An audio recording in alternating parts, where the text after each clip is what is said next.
Assalamualaikum warahmatullahi wabarakatuh. Perkenalkan, nama saya Rafida Azahra dengan NPM 212151030 dari kelas 2021A, Prodi Pendidikan Matematika, Fakultas Keguruan dan Ilmu Pendidikan Universitas Siliwangi. Pada kesempatan kali ini, saya akan membahas mata kuliah Filsafat dan Sejarah Matematika yang diampu oleh Bapak Dedi Nurjamil, Dr. Andes MPD, mengenai moralitas ilmu pengetahuan. Pada materi moralitas ilmu pengetahuan ini, saya akan menjelaskan beberapa poin. Yang pertama, definisi ilmu pengetahuan. Yang kedua, pengertian ilmu pengetahuan menurut para ahli. Yang ketiga, syarat-syarat ilmu pengetahuan. Yang keempat, ciri-ciri ilmu pengetahuan. Yang kelima, hakikat moralitas ilmu pengetahuan. Yang keenam, tanggung jawab ilmuwan. Yang ketujuh, ilmu bebas nilai atau tidak. Yang kedelapan, moralitas ilmu pengetahuan. Yang kesembilan, kemajuan ilmu pengetahuan dengan kritis kemanusiaan. Yang kesepuluh, hubungan agama, ilmu, dan masa depan manusia. Definisi ilmu pengetahuan. Kata ilmu, sains atau ilmu pengetahuan, dalam bahasa Inggris dibaca sains, dalam bahasa Arab dibaca al-ilmu, memiliki pengertian usaha-usaha sadar untuk menyelidiki, menemukan, dan meningkatkan pemahaman manusia dari berbagai segi kenyataan dalam alam manusia. Ilmu adalah pengetahuan yang berasaskan kenyataan dan telah disusun dengan baik. Ilmu bukan sekedar pengetahuan, tetapi merangkum sekumpulan pengetahuan berdasarkan teori-teori yang disepakati dan dapat secara sistematis diuji dengan seperangkat metode yang diakui oleh bidang ilmu tertentu. Pengertian secara ilmiah yang paling sering digunakan ilmu adalah kumpulan pengetahuan sistematis yang merupakan produk dari aktivitas penelitian dengan metode ilmiah. Pengetahuan merupakan akuisisi terendah yang diperoleh dari rangkaian pengalaman tanpa melalui kegiatan penelitian yang lebih intensif. Namun, pada dasarnya ilmu dan pengetahuan itu berbeda. Perbedaannya terlihat dari sifat sistematisnya dan cara memperolehnya. Dalam perkembangannya, pengetahuan dengan ilmu bersinonim arti, sedangkan dalam arti material keduanya mempunyai perbedaan.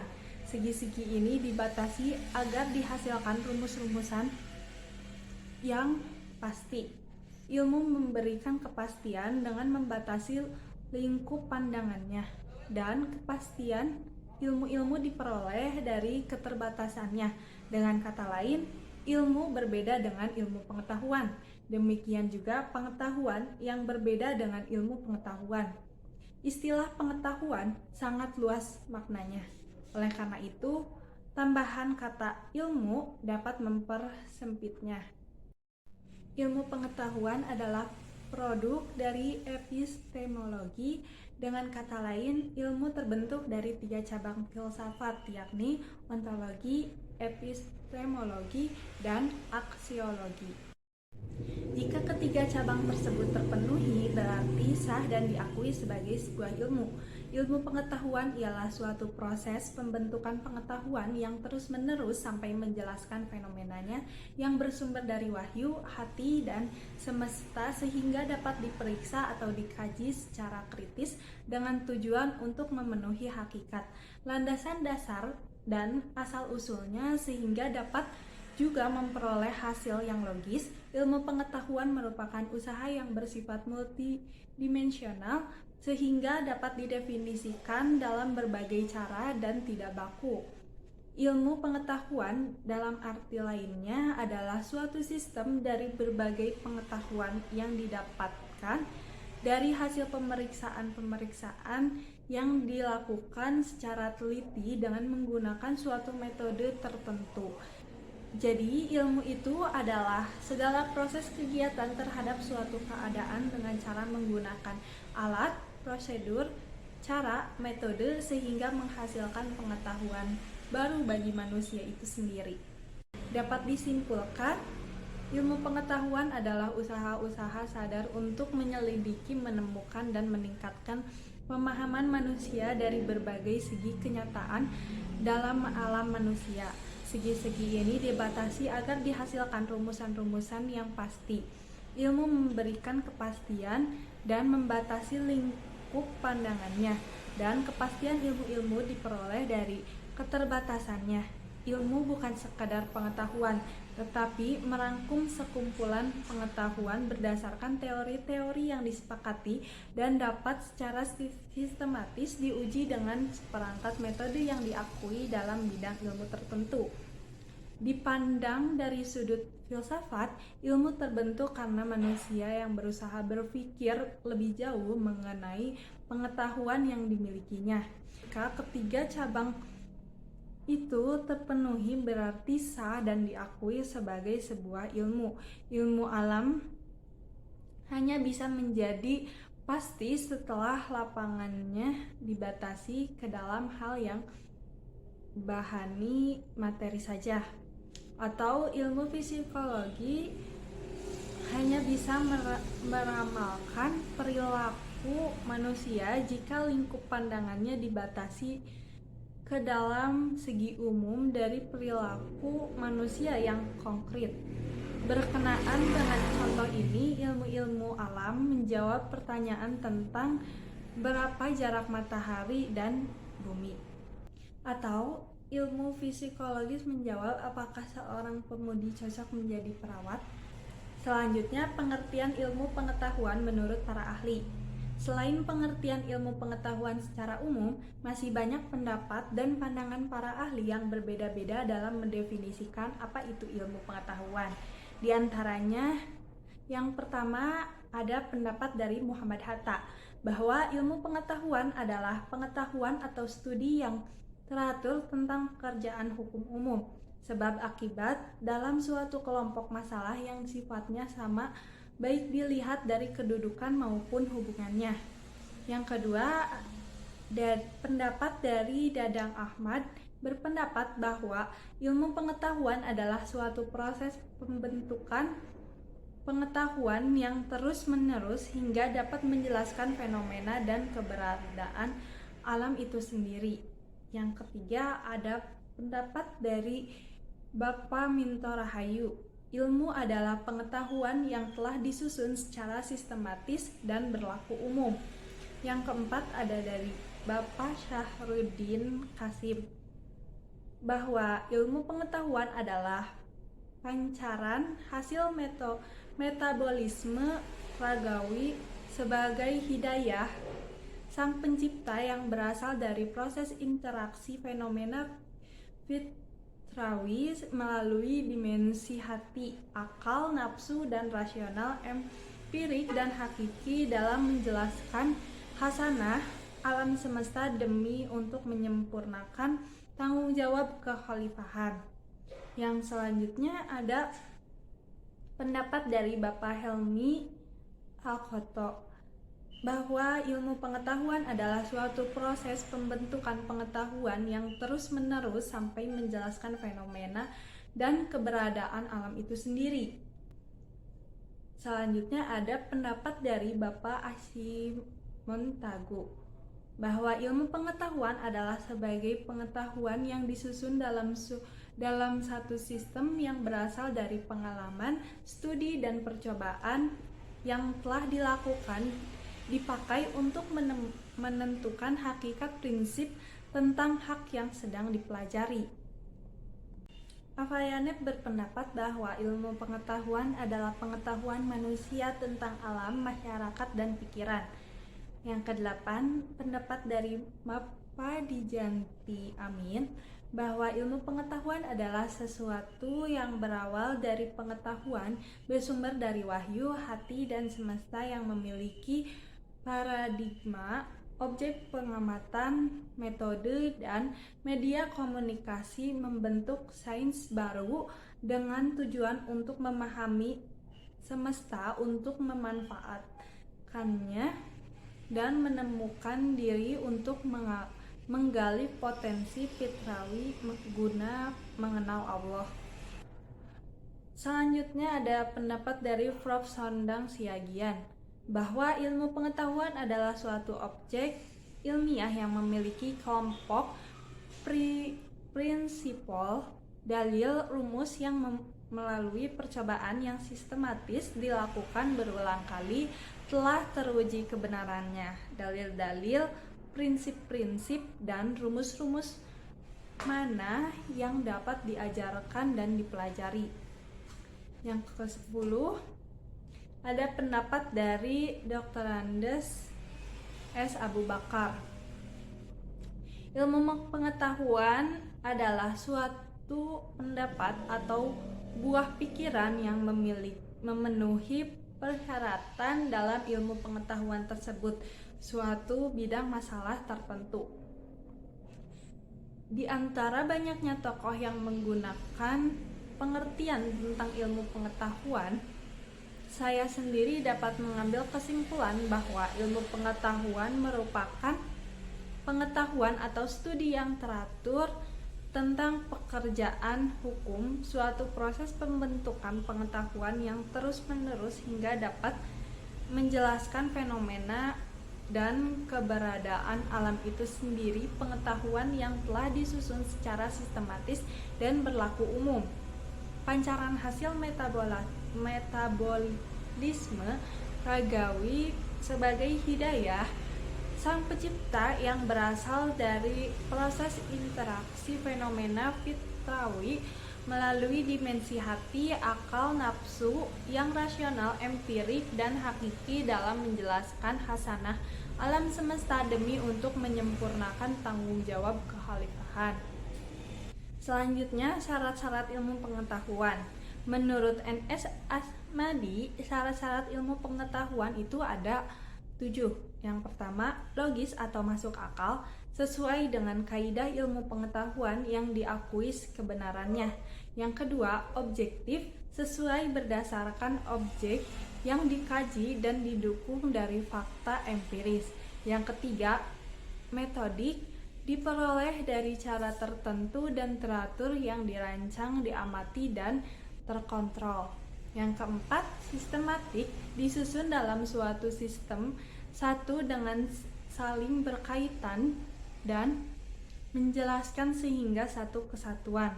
Yang kelima, berlaku umum atau universal, berlaku untuk siapapun dan dimanapun dengan tata cara dan variabel. Yang keenam, eksperimentasi yang lama untuk hasil yang sama. Yang ketujuh, kumulatif, berkembang, dan tentatif. Ilmu pengetahuan selalu bertambah, yang hadir sebagai ilmu pengetahuan baru.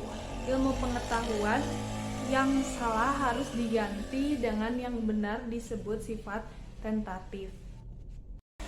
Selanjutnya ada ciri-ciri ilmu pengetahuan. Yang pertama, empiris. Empiris ialah berdasarkan proses pengamatan dan percobaan untuk memperoleh pengetahuan. Yang kedua, sistematis. Sistematis adalah berbagai data pengetahuan yang tersusun utuh dan menyeluruh, mampu menjelaskan objek yang dikajinya. Yang ketiga, objektif ialah ilmu yang pengetahuan yang secara ideal dapat diterima oleh semua pihak dari prasangka perseorangan dan kesukaan pribadinya. Yang keempat, analitis adalah menguraikan persoalan menjadi bagian-bagian rinci sehingga dapat berusaha membeda-bedakan pokok persoalan, peranan, dan bagiannya. Yang kelima, verifikatif adalah ilmu pengetahuan yang dapat dikaji kebenarannya. Van Melsen pada tahun 1985 mengemukakan ada 8 ciri yang menandai ilmu pengetahuan, yaitu yang pertama, ilmu pengetahuan secara metodis harus mencapai suatu keseluruhan yang secara logis koheren. Itu berarti adanya sistem dalam penelitian atau metode, maupun harus susunan logis. Yang kedua, ilmu pengetahuan tanpa pamrih, karena hal itu erat kaitannya dengan tanggung jawab ilmuwan. Yang ketiga, universal ilmu pengetahuan.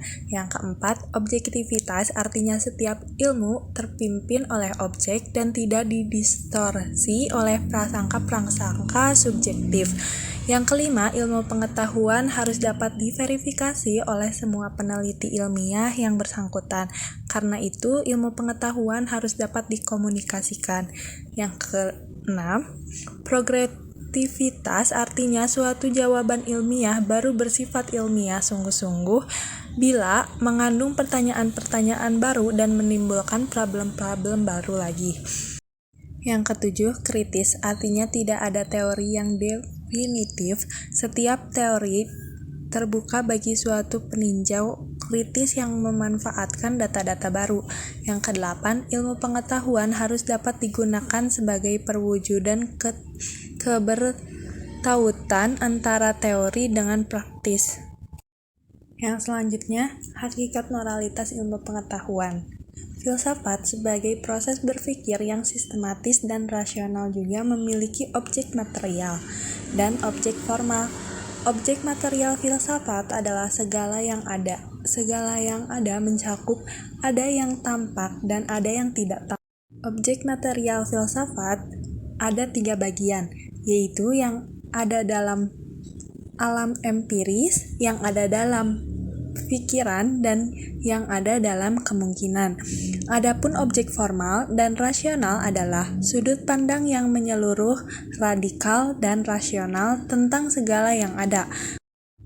Kemajuan pesat ilmu pengetahuan yang dicapai manusia pada ujung pertengahan kedua abad ke-20 memungkinkan arus informasi. Perkembangan ilmu pengetahuan yang semakin pesat dan cenderung meniru budaya barat bisa jadi menciptakan sebuah alinea budaya. Orang merasa asing dengan budayanya sendiri. Kaum muda tidak lagi at home dengan kebudayaan yang telah membentuk identitas sosialnya. Ilmu pengetahuan diperoleh dari pengalaman dan dari akal. Maka dari itu timbul paham yang disebut nasionalisme dan empiris.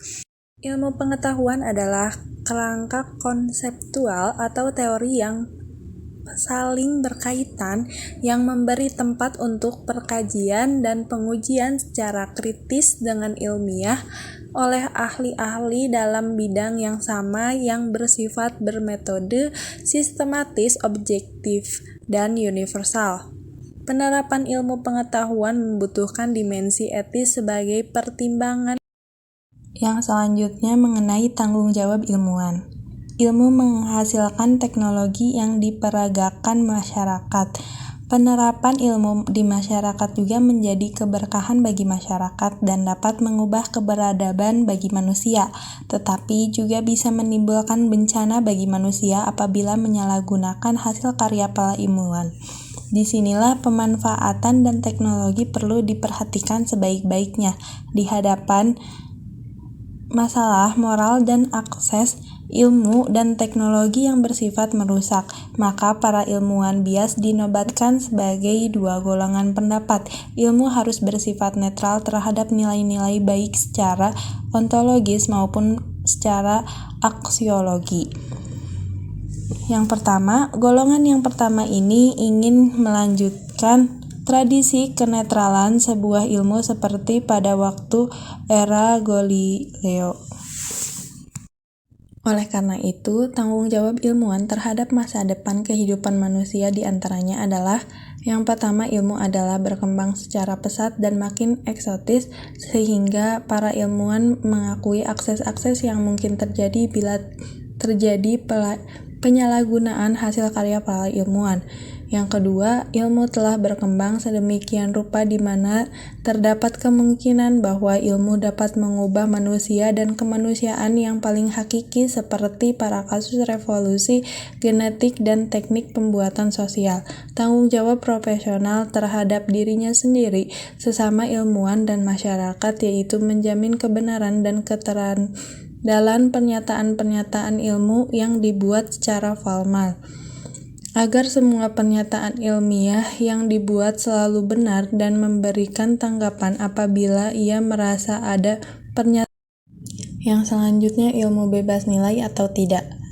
Yang pertama, ilmu bebas nilai. bahasa Inggris sering disebut dengan Fallfree, yang menyatakan bahwa ilmu dan teknologi adalah bersifat otonom. Ilmu secara otonom tidak memiliki keterkaitan sama sekali dengan nilai. Bebas nilai berarti semua kegiatan terkait dengan penyelidikan ilmiah harus disadarkan pada hakikat ilmu itu sendiri. Ilmu menolak campur tangan faktor eksternal yang tidak secara hakiki menentukan ilmu itu sendiri. Yang kedua, ilmu tidak bebas nilai. Ilmu yang tidak bebas nilai atau fallback memandang bahwa ilmu itu selalu terikat dengan nilai dan harus dikembangkan dengan mempertimbangkan aspek nilai. Perkembangan nilai tidak lepas dari ada 3 faktor sebagai indikator bahwa ilmu itu bebas nilai, yang pertama, ilmu harus bebas dari pengendalian nilai. Maksudnya adalah bahwa ilmu harus bebas dari pengaruh eksternal seperti faktor ideologis, religius, kultural, dan sosial. Yang kedua, diperlukan adanya kebebasan usaha ilmiah agar otonom ilmu terjamin. Kebebasan di sini menyangkut kemungkinan yang tersedia dan penentuan diri. Yang ketiga, penelitian ilmiah itu tidak luput dari pertimbangan etis yang sering dituding menghambat kemajuan ilmu, karena nilai etis sendiri itu bersifat universal. Dalam pandangan ilmu yang bebas nilai, eksplorasi alam tanpa bebas dapat dibenarkan, karena hal tersebut untuk kepentingan ilmu itu sendiri, yang terkadang hal tersebut dapat merugikan lingkungan. Contoh untuk hal ini, dia juga membedakan ilmu menjadi 3 macam, sesuai kepentingan masing-masing. Yang pertama, pengetahuan yang pertama berupa ilmu-ilmu yang bekerja. Yang kedua, secara empiris, analitis, ilmu ini menyelidiki gejala-gejala alam. Yang ketiga, secara empiris dan menyajikan hasil penyelidikan untuk kepentingan manusia. Dari ilmuwan ini pula disusun teori-teori yang ilmiah agar dapat diturunkan pengetahuan-pengetahuan terapan yang bersifat teknis. Pengetahuan teknis ini menghasilkan teknologi seperti upaya manusia untuk mengelola dunia dan alamnya. Yang kedua, pengetahuan yang kedua berlawanan dengan pengetahuan yang pertama, karena tidak menyelidiki sesuatu dan tidak menghasilkan sesuatu, melainkan memahami manusia secara sesama. Yang berikutnya, moralitas ilmu pengetahuan. Manusia sebagai manipulator dan artikulator dalam mengambil manfaat dalam ilmu pengetahuan. Dalam psikologi dikenal konsep diri, dan Freud menyebutkan sebagai ID, ego, dan superego. ID adalah bagian kepribadian yang dorongan biologi, hawa nafsu dalam agama, dan hasrat-hasrat yang mengandung 2 insting. Posisi kepribadian yang mewakili ideal hati nurani atau Jalaluddin Rahmat tahun 1984. Dalam agama ada sisi destruktif manusia, yaitu sisi angkara murka atau hawa nafsu ketika manusia memanfaatkan ilmu pengetahuan untuk tujuan. Misalnya dalam pertarungan antara ID dan ego, di mana ego kalah semesta superego tidak berfungsi optimal, maka atau juga nafsu angkara murka yang mengendalikan tindak manusia menjatuhkan pilihan dalam memanfaatkan ilmu pengetahuan amatlah nihil. Kebaikan yang diperoleh manusia atau malah mungkin kehancuran. Kisah 2 kali Perang Dunia, kerusakan lingkungan, penisipan lapisan ozon adalah pilihan ID.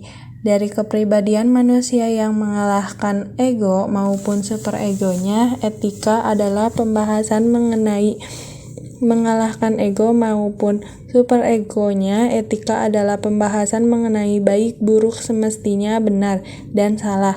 Yang paling menonjol tentang kemajuan ilmu pengetahuan dengan kritis kemanusiaan. Masyarakat modern telah berhasil mengembangkan ilmu pengetahuan dan teknologi canggih untuk mengatasi berbagai masalah hidupnya. Namun, pada sisi lain, ilmu pengetahuan dan teknologi tersebut tidak mampu menumbuhkan moralitas atau akhlak yang mulia. Dunia modern saat ini, termasuk di Indonesia, ditandai oleh gejala kemerosotan akhlak yang benar-benar berada pada taraf yang mengkhawatirkan. Kejujuran, kebenaran, keadilan, tolong-menolong, dan saling merugikan. Untuk memahami gerak perkembangan ilmu pengetahuan dan teknologi yang sedemikian itu, maka kehadiran filsafat itu berusaha mengembalikan ruh dan tujuan luhur ilmu agar ilmu tidak menjadi bumerang bagi kehidupan umat manusia dalam masyarakat beragama, sehingga dia tidak hanya bertanggung jawab kepada sesama manusia, tetapi juga kepada penciptanya. Dengan demikian, adanya perubahan pandangan tentang ilmu pengetahuan mempunyai peran penting dalam membentuk peradaban dan kebudayaan manusia, dan dengan itu pula tampaknya muncul semacam kecenderungan yang terjalin pada jantung setiap ilmu pengetahuan dan juga para ilmuwan untuk lebih berinovasi untuk menemukan dan perumusan berikutnya. Kecenderungan yang lain ialah adanya hasrat untuk selalu menerapkan apa yang dihasilkan ilmu pengetahuan, baik dalam dunia teknik mikro maupun makro. Dengan demikian, tampaklah bahwa semakin maju pengetahuan, semakin meningkatnya keinginan manusia sampai memaksa, merajalela, dan bahkan membabi buta akibat ilmu pengetahuan dan hasilnya. Yang selanjutnya, hubungan agama, ilmu, dan masa depan manusia. Yang pertama, pentingnya agama bagi manusia. Agama dapat dilihat sebagai kepercayaan dan pola perilaku yang dimiliki oleh manusia untuk menangani masalah-masalah penting dan aspek-aspek alam semesta yang tidak dapat dikendalikannya, dan teknologi maupun sistem organisasi sosial yang dikenalnya. Pengertian agama yang lain yaitu agama sebagai seperangkat acara yang diberikan rasionalisasi melalui mitos dan menggerakkan kekuatan-kekuatan spiritual dengan tujuan untuk mencapai atau menghindarkan terjadinya perubahan keadaan pada manusia atau alam semesta. Agama memiliki dua fungsi sekaligus, yaitu fungsi sosial dan fungsi psikologis. Yang selanjutnya, posisi agama dalam pengembangan ilmu. Masyarakat modern telah berhasil mengembangkan ilmu pengetahuan dan teknologi canggih untuk mengatasi berbagai masalah hidupnya. Namun, pada sisi lain, ilmu pengetahuan dan teknologi tersebut tidak mampu menumbuhkan moralitas atau akhlak yang mulia. Dunia modern saat ini, termasuk di Indonesia, ditandai oleh gejala kemerosotan akhlak yang benar-benar berada pada taraf yang mengkhawatirkan. Kejujuran, kebenaran, keadilan, tolong-menolong, dan kasih sayang yang sudah tertutup oleh penyelewangan, penipuan, penindasan, saling menjelek-jelekan, dan saling merugikan. Untuk memahami gerak pengembangan ilmu pengetahuan dan teknologi yang sedemikian itu, maka kehadiran agama sangatlah penting. Agama menjadi salah satu mengenai Indonesia yang memiliki. Yang ketiga, peran iptek bagi masa depan manusia. Perkembangan sejarah manusia selalu diwarnai oleh perkembangan ilmu pengetahuan dan teknologi yang melingkupinya. Hal ini tentunya berbanding lurus dengan upaya manusia dalam memenuhi kebutuhan hidupnya sehari-hari. Teknologi adalah sarana yang digunakan manusia untuk memenuhi kebutuhannya. Seiring dengan perkembangan di bidang ilmu pengetahuan dan teknologi, pemanfaatan ilmu pengetahuan dan turunannya yang berbentuk teknologi ini meluas bukan hanya untuk memenuhi kebutuhan manusia secara sempit. Perkembangan ilmu pengetahuan dan teknologi dapat mendorong manusia gunakan sumber daya alam lebih efektif dan efisien. Pemanfaatan teknologi meluas pada upaya penghapusan kemiskinan. Yang selanjutnya, peran manusia terhadap iptek.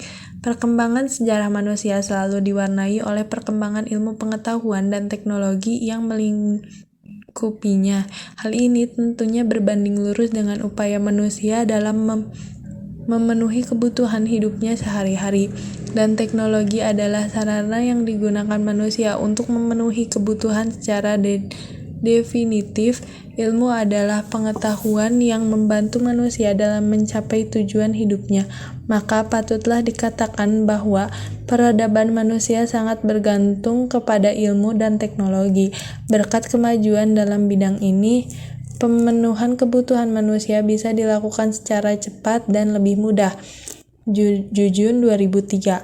Secara komprehensif, ilmu pengetahuan dan teknologi juga dimanfaatkan pemerintah dalam menunjang pembangunan, misalnya dalam perencanaan. Yang selanjutnya, dampak perkembangan iptek. Perkembangan ilmu pengetahuan tidak lepas dari perkembangan teknologi terhadap kehidupan masyarakat. Ilmu pengetahuan dan teknologi menjadi manifestasi dari kebudayaan universal yang dimiliki oleh setiap masyarakat. Kehidupan iptek merupakan penanda adanya proses pembangunan yang telah berlangsung dan dapat mempengaruhi atau meningkatkan kehidupan masyarakat. Dengan ilmu pengetahuan yang teknologi ini selanjutnya akan mengarah pada perubahan sosial dan budaya. Sebenarnya perubahan tersebut merupakan hal yang wajar, namun pada beberapa hal menimbulkan sikap pro dan kontra di antara masyarakat. Muncul sikap pro dan kontra tersebut dipengaruhi oleh dampak yang dihasilkan. Terima kasih atas segala perhatiannya. Mohon maaf atas segala kekurangannya. Wassalamualaikum warahmatullahi wabarakatuh.